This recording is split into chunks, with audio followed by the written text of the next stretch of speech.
see China flash PMI data climb to a 4-month high in August. Do you think the Chinese economic environment is brightening up?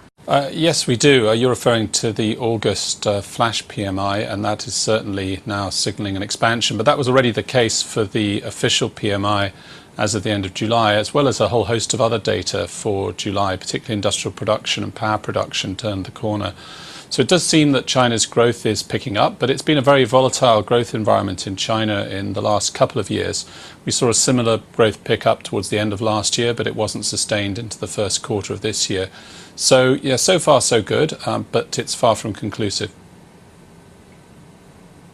The sudden spike of the flash PMI data, is it too good to be true? Well, it's one of two PMIs. It's provided by a bank that sponsors it. It has a narrower coverage than the official PMI.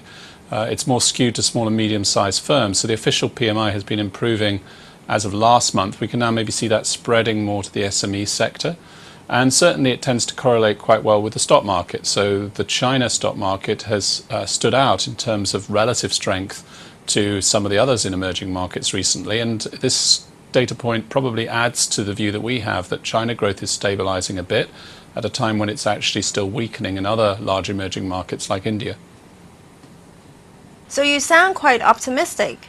I would say cautiously optimistic. Why are you cautiously optimistic? The reason we're cautiously optimistic is that China still faces a major challenge of deleveraging its economy. It's had a very rapid build-up in credit to GDP and a diminishing return to that credit expansion, and so productivity growth has been slowing. And that's why these expansions that we've seen that have lasted a couple of quarters in recent years haven't really gained traction like they did in the past. And so there's a host of fundamental reforms that we need to see in China to improve the productivity of capital, be it industrial capacity shutdowns and moving up the value chain in the corporate sector, dealing with the local government financing vehicle issue debt, in particular through reforming the funding of local governments, establishing a true property tax base. We also suspect that there needs to be a little bit of policy help on the real exchange rate side. The real exchange rate has been exceptionally strong, and that has been a factor in causing entrenched PPI deflation in these industrial sectors that have excess capacity.